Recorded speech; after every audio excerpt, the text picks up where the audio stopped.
उत्तर प्रदेश के मऊ जनपद के रतनपुरा क्षेत्र के भुरसुरी में स्थित साइन कोचिंग सेंटर ने शिक्षा के क्षेत्र में एक सराहनीय पहल की है।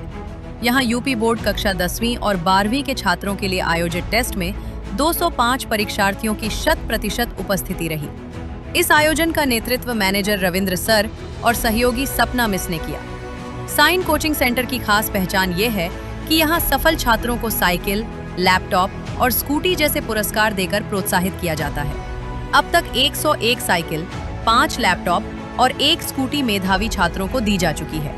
इस कोचिंग से पढ़कर कई छात्र आज सरकारी और निजी नौकरियों में कार्यरत हैं। शिक्षा वह शेरनी का दूध है और शिक्षा किस्मत की चाबी है जैसी कहावतों को साइन कोचिंग सेंटर रतनपुरा साकार कर रहा है। साथियों नमस्कार, आप देख रहे हैं संवाद पत्र। मऊ जिला रतनपुरा ब्लॉक के भुरसुरी गांव में इस समय मौजूद है, जहां चलता हो साइन कोचिंग। वहां के शिक्षक के बारे में बताएंगे, वहां के स्टूडेंट के बारे में बताएंगे।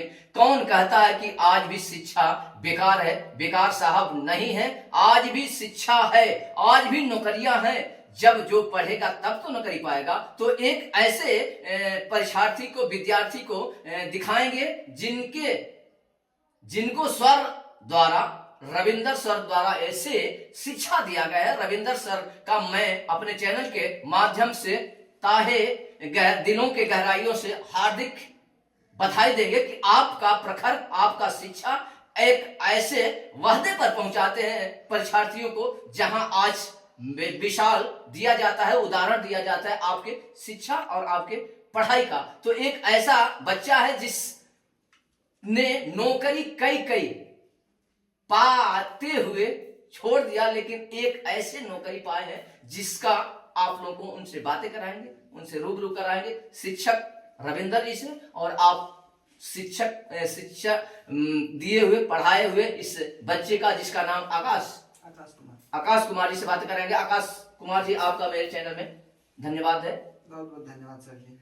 और लोग कहते हैं कि आज इस सरकार को ले लिया जाए। सरकार पर मेरी बहुत टिप्पणियां नहीं रहती है और बड़ा मेरा फोकस भी नहीं रहता, लेकिन लोग अनेक प्रकार की बातें कर रहे हैं कि इस सरकार में नौकरियां है नहीं। तो फिर आप कैसे नौकरियां पा गए हैं? कई नौकरियां मैंने सुना है कि कई नौकरी को ठुकराए हैं, कई नौकरी को छोड़े हैं और इस नौकरी को पा ही गए हैं। तो इसमें क्या कह रहे हैं पब्लिक को कि आज भी शिक्षा है, पढ़ाई है? शिक्षा तो है, अगर आप मेहनत करेंगे तो आपको नौकरी अवश्य मिलेगी, मिल जाएगा। श्योर है? हाँ सर। लोग कहते हैं कि अभी नौकरी कहाँ है, बेरोजगार पड़े हैं, लेकिन बेरोजगार कैसे पड़े हैं आप बता दीजिए सबको। अभी सर इस समय बहुत नौकरियां है, पुलिस की आई है 60,244, रेलवे में आरपीएफ की आई है, एनटीपीसी का आ रहा है, रेलवे का मतलब आ रहा है, एसएससी का भी कैबिनेट फिक्स हो गया है सर। आज ऐसे कोचिंग में पहुंचे हैं, मौजूद हैं, जिस कोचिंग का बारों बार हमेशा सोशल मीडियाओं पर, चैनलों पर दिखाते रहते हैं। और इस कोचिंग, साई कोचिंग का नाम रखा गया है और साई कोचिंग के प्रखर बुद्धिमान का दिया जाए।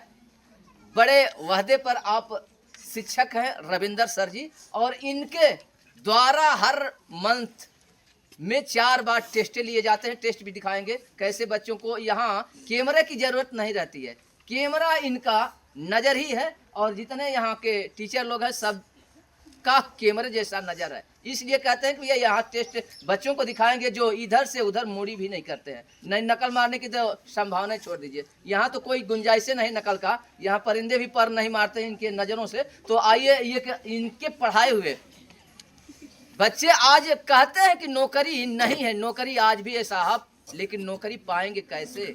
जब पढ़ेंगे नहीं तो नौकरी कैसे पाएंगे? सर जी कहते हैं कि मेरे द्वारा हर शिक्षक 100-200 जितने भी शिक्षक रहेंगे, नौकरी उनको 100% का 100% से अधिक नौकरी उनको रखा गया है। इसलिए इनका दावा रहता है कि मैं ऐसे पढ़ाता हूँ ना कि नौकरी तो निश्चित है। तो चलिए सीधे बात करेंगे इन सर से, जिनका सम्मान किया जाना है आज। सर जी, किनका सम्मान होगा? सबसे पहले मैं आपको धन्यवाद दूंगा कि इतने मैंने कड़ाके ठंड में सुबह आपको बुलाया गया था, जिस समय से उस समय पर उपस्थित हुए हैं।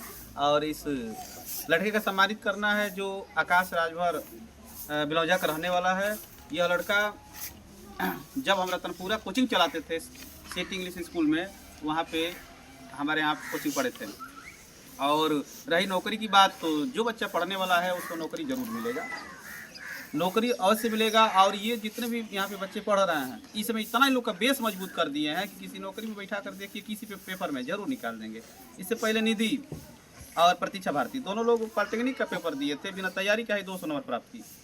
तो आप लोग को बता दें कि इसी कोचिंग में एक ऐसी लड़की है जो स्कूटी पा करके अभी भी परीक्षा दे ही रही है, टेस्ट दे ही रही है कि स्कूटी पा गए हैं, शायद थार पा जाए। थार का भी वह बच्ची बताई थी, मैं नहीं करा, वह बताई थी कि आज स्कूटी पाए हैं, कल थार की कोशिश में आज भी इस टेस्ट में बैठी है। थार रही, थार की बात तो अनिल सर जी के द्वारा मान लीजिए रखा गया है, तो हम लोग का भी उसमें योगदान ही रहेगा कि प्रयास किया जाएगा कि अगर उस थार की चर्चा किया गया है तो उसको भी संपन्न किया जाए। बातचीत चलती रहती है क्योंकि बड़ा टेस्ट है, छोटा है नहीं, उसके लिए हम लोग को प्लानिंग करना पड़ेगा, कैसे कैसे करना है, कैसे कैसे नहीं करना है। सर जी, इसी से कोचिंग से ना आपने 101 साइकिल दिया, मैंने 26 जनवरी के दिन भी एक साइकिल दिया, 26 जनवरी के दिन 2 LED टीवी दी 32 इंच का, और उसके बाद जितने भी वहाँ पे बच्चे अन्य बच्चे थे उनको दीवाल घड़ी से सम्मानित किया गया। अच्छा सर जी, ये जो स्कूटी है, साइकिलें हैं, दीवाल घड़ियां हैं, ये LED टीवियां देते हैं, इसका देने का क्या रीजन है, क्यों देते हैं? लोग कहते हैं कि सर जी बच्चों को या बच्चे के परिवार को लुभाते हैं, भुलवाते हैं, कह दिया जाता है। आज देने का परिणाम तो खुद आज सामने दिखाई दे रहे हैं। आकाश राजभर, मुझे किसी बच्चे से लालच नहीं रहता है कि हम उसको साइकिल देंगे तो हमारे यहाँ कोचिंग पढ़ने नहीं आएगा, ऐसी बात नहीं है। अगर ऐसा बात रहता तो अब आज जाकर गांव में घूम कर देख लीजिएगा, हमारा हर घर पोस्टर दिखाई देता है। लोग एक छोटा सा कार्य करते हैं तो पूरा हर ब्लॉक, जो ब्लॉक है रतनपुरा, हर गांव क्षेत्र में अपना पोस्टर लगाए रहते हैं एक छोटा सा प्राइज देकर। हम तो बहुत सारे प्राइज दिए लेकिन फिर भी नहीं ये करते हैं कि हाँ सब गांव में पोस्टर लगाया जाए। हम बहुत बार हम कहे कि मैंने कई लोग कहे कि प्रचार से प्रसार होता है, लोग आपको जानेंगे। कुछ सोशल मीडिया के माध्यम से हमने डालना शुरू किया,